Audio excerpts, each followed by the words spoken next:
आधुनिक ससुराल। श्रेया को डांस करना बेहद ही पसंद था। डांस जैसे श्रेया की जान थी। वो इसी फील्ड में अपना करियर बनाना चाहती थी। एक दिन श्रेया कॉलेज से घर आती है और सीधे अपने मम्मी के पास जाती है। मम्मी, आज हमारी कॉलेज में शहर के सबसे अच्छे डांस एकेडमी वाले आए थे। उन्होंने एक डांस कंपटीशन रखा है।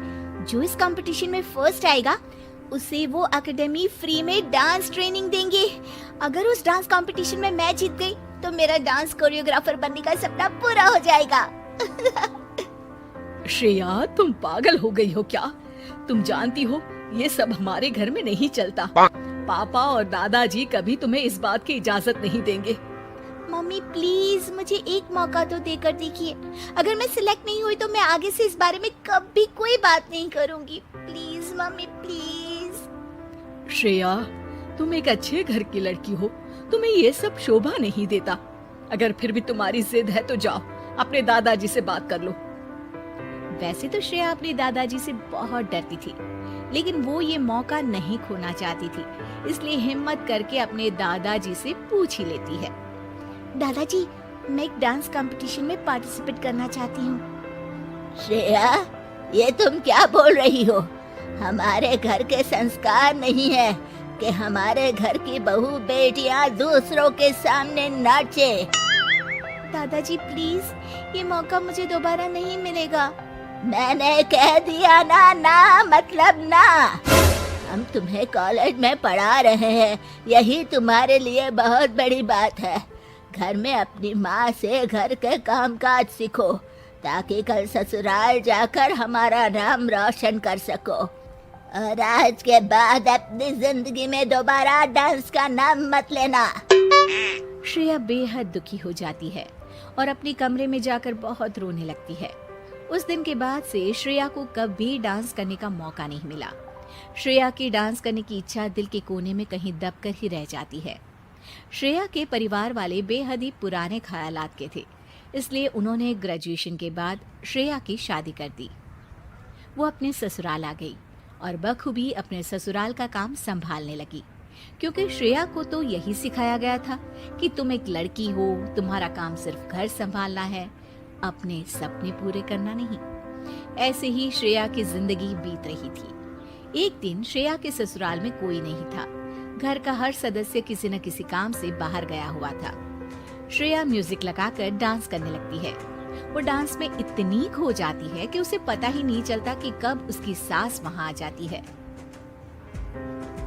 अरे श्रेया, तुम डांस भी करती हो? सास की आवाज सुनकर श्रेया घबराकर म्यूजिक बंद कर देती है। घबराहट में श्रेया के पसीने छूटने लगते हैं। वो सोचती है कि अगर इस बात की शिकायत उसके मायके में कर दी तो क्या होगा।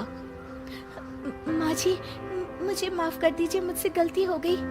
अरे बेटा, इसमें माफी मांगने वाली क्या बात है?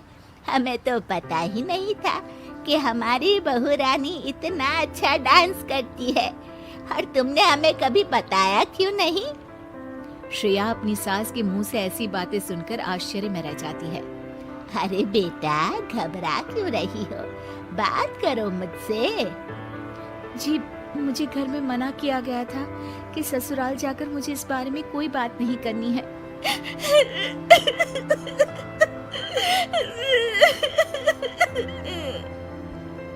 श्रेया की सास श्रेया को प्यार से पकड़कर अपने पास बिठाती है और उसे चुप कराती है।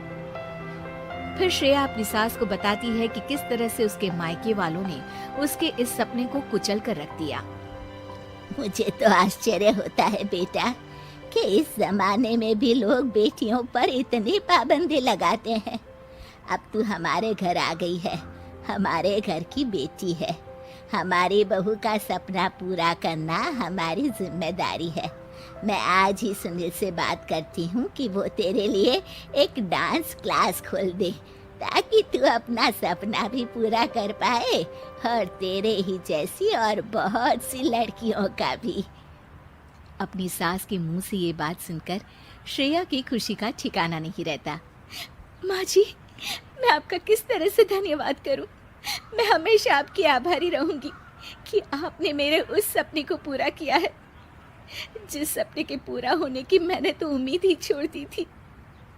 श्रेया के ससुराल वाले आधुनिक विचार वाले थे, इसलिए वो उसके लिए डांस क्लास खोलते हैं। धीरे धीरे श्रेया का डांस क्लास एक बड़े एकेडमी में तब्दील हो जाता है। इस तरह डांस क्लास के जरिए श्रेया की जिंदगी का सबसे बड़ा सपना पूरा हो जाता है।